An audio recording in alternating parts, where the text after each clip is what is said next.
Las noticias sobre Eliseo ya comenzaban a extenderse. Tras lo ocurrido en el río Jordán, muchos empezaron a observarlo con más atención. Algunos con curiosidad, otros con esperanza. Y es en ese momento cuando llega a una ciudad que albergaba un problema silencioso, pero devastador. A primera vista, todo parecía normal. La ubicación era buena. Las tierras circundantes tenían potencial. Pero algo andaba mal. Algo invisible, pero constante. El agua. Los hombres de la ciudad se acercan a Eliseo, respetuosamente, pero también desesperados. Dicen, la ciudad está bien situada, como puedes ver, pero las aguas son malas y la tierra estéril. Era un problema grave. La fuente que debería generar vida producía lo contrario. El agua era imbebible. Afectaba a los cultivos. Dañaba todo a su alrededor. Era como si el corazón de la ciudad estuviera comprometido. Y sin agua potable no había futuro. Eliseo escucha, observa, y entonces realiza una acción sencilla, pero llena de significado. Pide algo específico. Tráiganme un recipiente nuevo y pónganle sal. La petición puede parecer extraña. La sal no purifica el agua de esa manera. No resuelve un problema de esa magnitud. Pero esto no se trata de lógica humana. Se trata de obediencia. Los hombres obedecen. Traen el recipiente. Le ponen la sal. Y se lo entregan a Eliseo. Camina hacia el manantial. El punto exacto donde todo comienza. Porque no se limita a lidiar con los efectos. Va directamente a la fuente. Ante el manantial, Eliseo arroja la sal al agua. Y luego declara, así dice el Señor, he sanado estas aguas. Nunca más causarán muerte ni esterilidad. No fue un proceso lento. No fue gradual. Fue inmediato. Esa agua que antes no era apta para el consumo, ahora estaba limpia, buena, lista para sustentar la vida. El cambio comienza en la fuente y se extiende. La tierra vuelve a producir. La gente recupera la confianza. La ciudad vuelve a respirar. Lo que antes era una limitación, ahora se convierte en provisión. Y lo más impresionante, no fue la sal, no fue el recipiente. Fue la autoridad de Dios actuando a través de alguien dispuesto.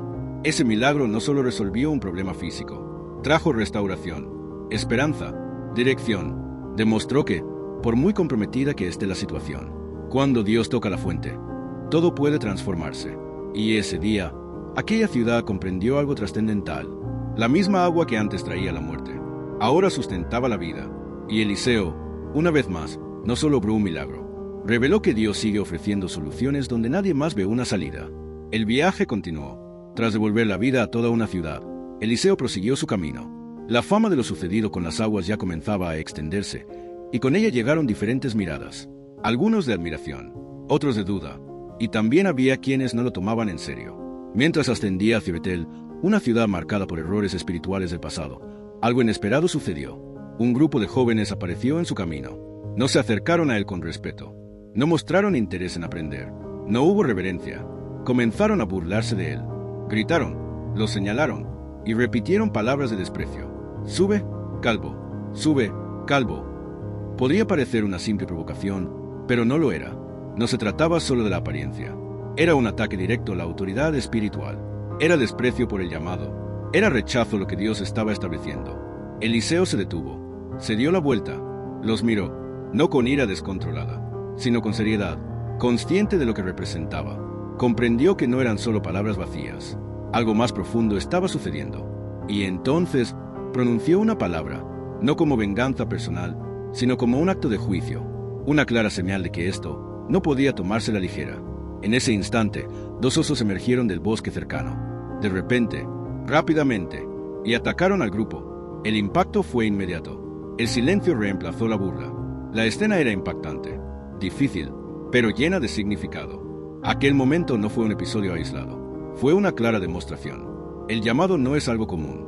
La autoridad espiritual no debe ser tratada con desprecio. Y Dios no ignora cuando se ridiculiza lo que Él establece. Eliseo no sigue discutiendo, no discute, sigue su camino, porque su misión no es demostrarle nada a nadie, sino cumplir con lo que se le ha encomendado. Y ese episodio, tan significativo, deja una lección que resuena más allá de ese día. No todo puede tomarse a la ligera. Hay momentos en que el respeto lo define todo. Y cuando se trata de las cosas de Dios, la seriedad no es opcional, es esencial. La escena cambia. Ya no se trata de un pequeño pueblo, ni de un problema aislado. Son reinos, decisiones políticas, ejércitos marchando, el peso de una guerra inminente. El rey de Israel se une al rey de Judá y al rey de Edom. Tres líderes 3 ejércitos, un objetivo común: enfrentarse a Moab. La estrategia parecía sólida. El número de soldados era grande, pero algo esencial se ignoró al principio: la guía divina. Viajaron por el desierto. Días de caminata, sol abrasador, fatiga acumulada, hasta que surge el problema. No hay agua, ni para los hombres, ni para los animales. El ejército, que parecía poderoso, ahora es vulnerable. Sus fuerzas comienzan a flaquear. El miedo empieza a crecer. El rey de Israel se desespera. Incluso dice que esta situación podría ser el fin. Pero el rey de Judá plantea una pregunta diferente.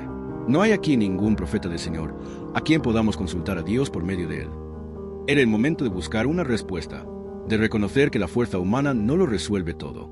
Y entonces alguien menciona un nombre: Eliseo, el que sirvió a Elías, el que ahora ostentaba autoridad espiritual. Lo llaman, pero al llegar, Eliseo nota algo. Aquello no era un ambiente de reverencia, era de necesidad. Solo lo buscaban porque estaban desesperados. Sin embargo, Dios decide actuar. Antes de hablar, Eliseo pide algo inusual: tráiganme un músico. Comienza el sonido, una suave melodía, y en aquella tensa atmósfera algo cambia. La presencia de Dios se manifiesta, el silencio se instala, y entonces llega la orden. Caben trincheras por todo este valle. Era una orden extraña. No llovía, no había nubes, nada indicaba que fuera a llegar agua, pero la instrucción era clara: caven, preparen el terreno, actúen antes de ver, obedecen, cavan, trabajan, aún sin comprender del todo. Y entonces, al amanecer, algo sucede. El agua comienza a aparecer, no por la lluvia, no por el cielo, sino llenando el valle. Las zanjas se llenan, el suelo seco ahora está cubierto. Hay agua suficiente, para todos, hombres y animales. La provisión ha llegado, pero la cosa no terminó ahí. Al amanecer, los enemigos observan desde lejos, y ven algo diferente. El agua que refleja el sol parece sangre. Lo malinterpretan. Creen que hubo un conflicto entre los propios reyes. Creen que el camino está despejado, y avanzan, sin estar preparados. Pero al acercarse, encuentran un ejército listo, fortalecido, con estrategia, y la victoria llega, no por la fuerza, no por casualidad, sino por la guía divina. Aquella guerra demostró algo que no se puede ignorar. Dios no solo gobierna en silencio, también guía en medio del caos. Dirige las decisiones, anticipa escenarios, cambia los resultados. Y Eliseo, en ese momento, no solo trajo una respuesta, reveló que, incluso en medio de conflictos y batallas, Dios mantiene el control, guiando cada paso, definiendo cada resultado y transformando situaciones imposibles en caminos hacia la victoria. En medio de tantos acontecimientos grandiosos, emerge una historia silenciosa, pero profundamente humana. No involucra reyes, ni ejércitos, ni batallas. Es la historia de una mujer, una viuda, sola y desesperada.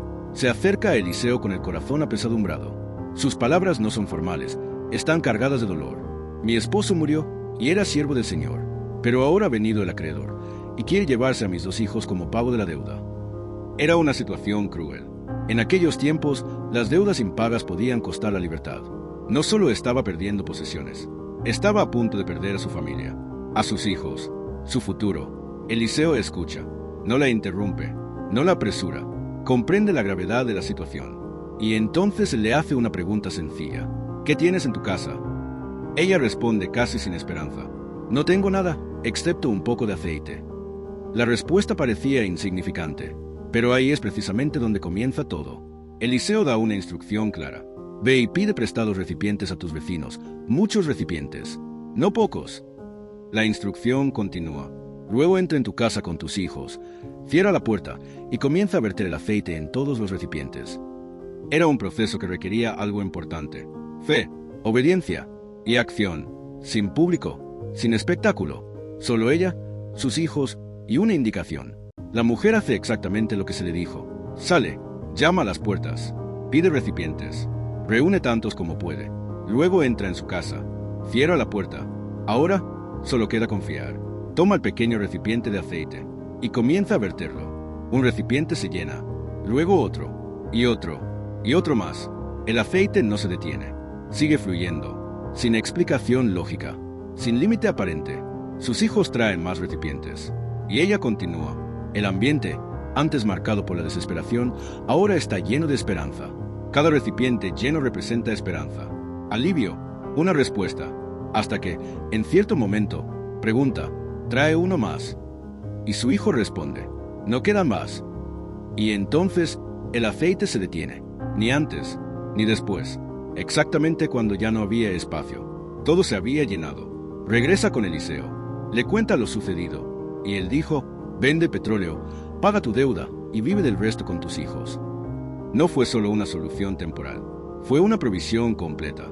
La deuda fue pagada, la amenaza desapareció, y aún había sustento para seguir viviendo. Todo comenzó con algo pequeño, casi ignorado, pero puesto en las manos adecuadas, y bajo la guía divina, se convirtió en suficiente.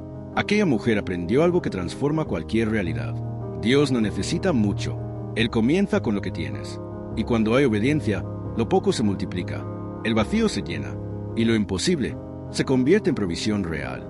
Y en ese hogar, donde antes había miedo y escasez, ahora había paz, porque Dios no solo resolvió una deuda, restauró una vida entera.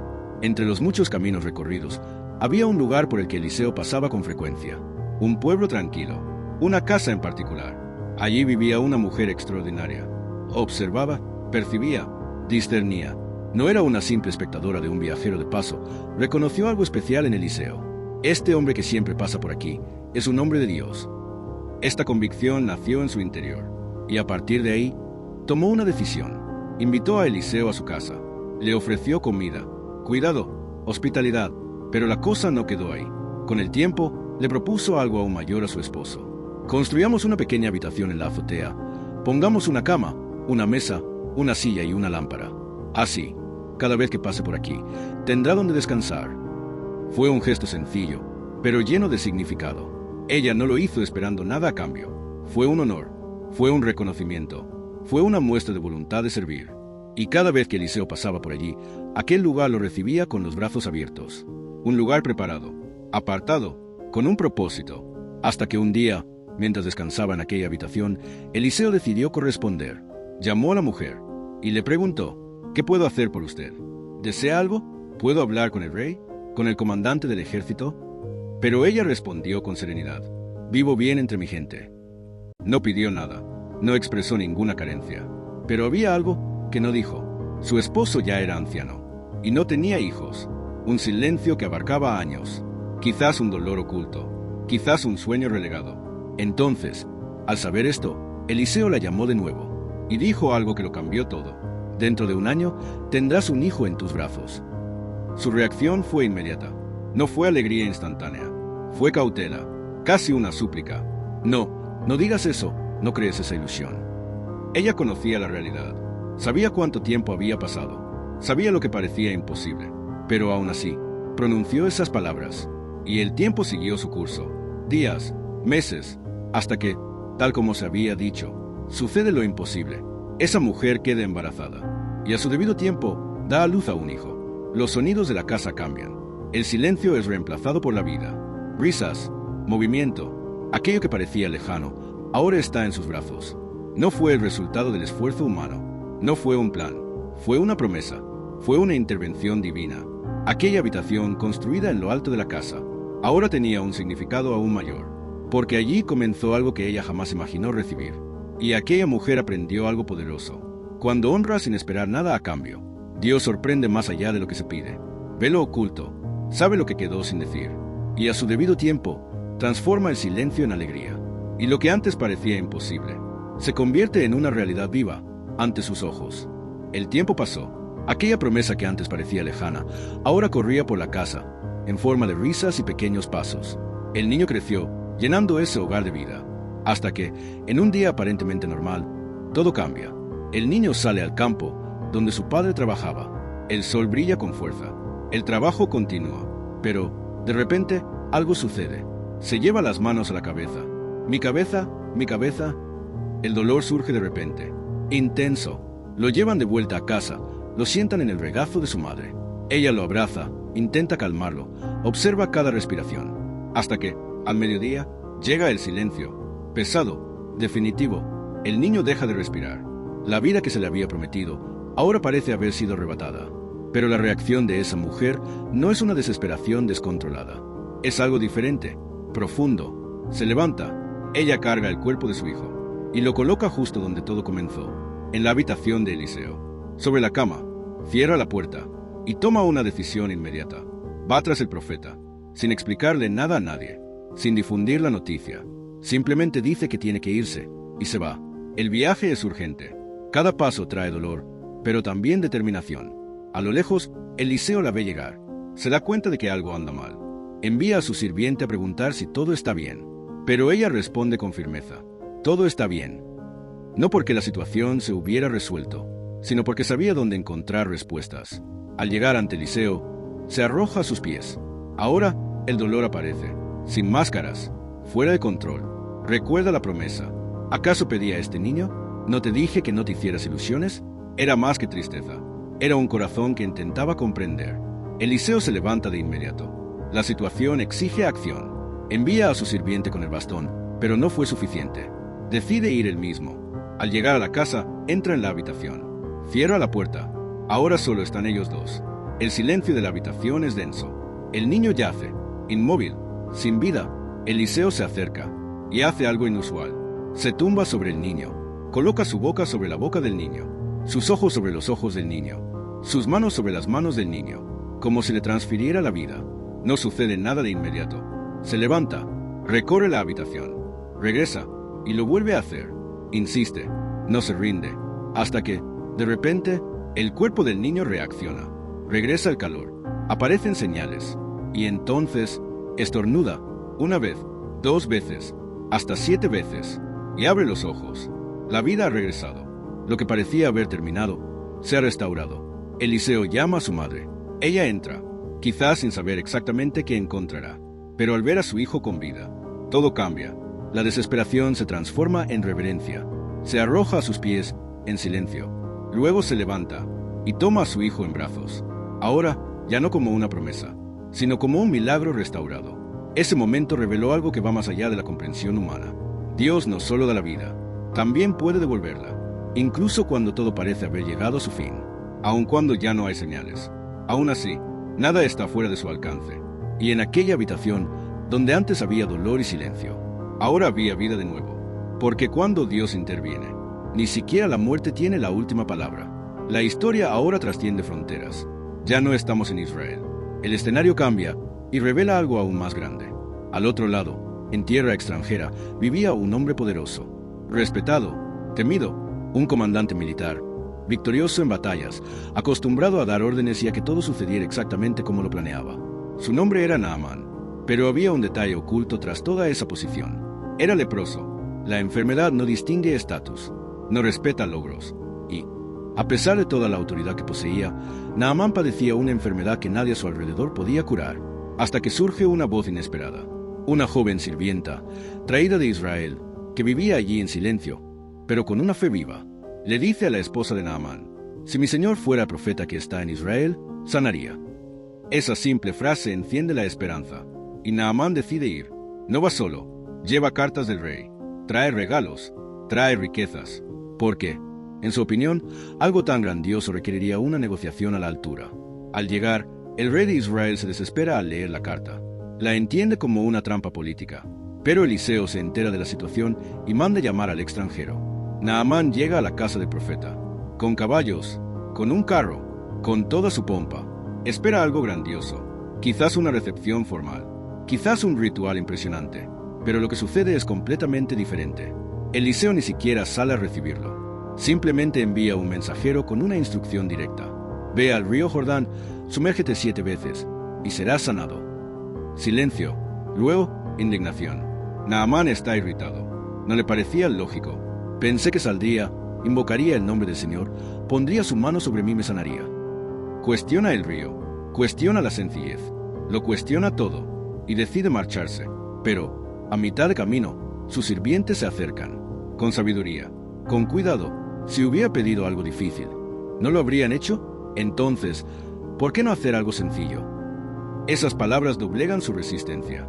Naamán se detiene, reflexiona y decide obedecer. Baja al río Jordán. El agua no parece diferente. Nada indica que vaya a ocurrir algo extraordinario. Pero entra. Primer chapuzón. Nada. Segundo. Tercer chapuzón. Cuarto. Quinto. Sexto. Sigue sin haber cambios. Pero continúa. Séptimo chapuzón. Y entonces, al salir del agua, todo cambia. Su piel está limpia, restaurada, como la de un niño. La lepra ha desaparecido. No fue un ritual complejo. No se lo ganó. Fue por obediencia. Naamán regresa. Ahora, no como alguien orgulloso, sino transformado. Reconoce, ahora sé que no hay Dios en toda la tierra, sino solo en Israel. Esa experiencia fue más allá de la sanación física. Cambió su visión, su comprensión, su fe, porque ese momento reveló algo poderoso. Dios no se limita a un solo pueblo, una sola tierra o una sola cultura. Él actúa donde quiere, con quien quiere, y a menudo de la manera más sencilla posible. Porque no se trata de apariencias, se trata de respuesta. Y aquel día, un extranjero comprendió algo que muchos aún no habían entendido. Cuando hay verdadera obediencia, lo imposible se hace realidad. Y Dios se revela, incluso a los que están lejos. El tiempo pasó, muchos caminos se tomaron, innumerables historias. Ocurrieron milagros, vidas se transformaron, y el nombre de Eliseo se hizo conocido por lo que Dios hizo a través de él. Pero llega el momento en que todo viaje en la tierra llega a su fin. Eliseo envejece, su cuerpo ya no responde como antes. La voz que tantas veces lo guiaba, ahora se apaga gradualmente. Y entonces se va, sin fanfarrias, sin espectáculo. Aquel que fue instrumento de tantos milagros, ahora yace en una tumba, como cualquier otro hombre. El silencio toma su lugar. La historia parece haber terminado, pero no del todo. Tiempo después, la tierra se enfrenta a un periodo de inestabilidad. Grupos enemigos invaden la región. El miedo se extiende, y en medio de este escenario, unos hombres llevan un cuerpo. Un entierro sencillo, rápido, sin una larga ceremonia. Debían actuar rápido. De repente, a lo lejos, divisaron a un grupo enemigo que se acercaba. No había tiempo, no había otra opción. Desesperados, arrojaron el cuerpo a una tumba cercana. Sin saberlo, no era una tumba cualquiera. Era el lugar donde habían enterrado a Eliseo. El cuerpo cayó, tocó los huesos del profeta, y entonces sucedió algo totalmente inesperado. Aquel hombre muerto volvió a la vida. Se levantó, respiró de nuevo. Lo imposible se hizo realidad una vez más. Pero ahora, de una forma aún más sorprendente. Eliseo ya no estaba allí con vida. No se pronunciaron palabras. No hubo gestos. Aún así, el poder de Dios se manifestó. Aquel momento no fue solo un milagro. Fue un mensaje, claro, profundo, eterno, demostrando que lo que Dios hace no termina con el fin de una vida. El impacto perdura. La huella permanece. El legado trasciende el tiempo. Los huesos de Eliseo no tenían poder en sí mismos, pero eran testimonio de una vida totalmente entregada. De alguien que caminó en obediencia, que escuchó, que respondió, y así, incluso después de su partida, lo que Dios había establecido a través de él seguía resonando. La historia no terminó en la tumba, continuó, y ese último acontecimiento dejó algo imposible de ignorar. Cuando una vida es verdaderamente usada por Dios, ni siquiera la muerte puede terminar lo que se ha comenzado, porque el poder no reside en el hombre, sino en aquel que actúa a través de él. Y así, el viaje de Eliseo no termina en silencio, sino con un impacto que trasciende el tiempo, dejando huella a generaciones, demostrando que lo que viene de Dios permanece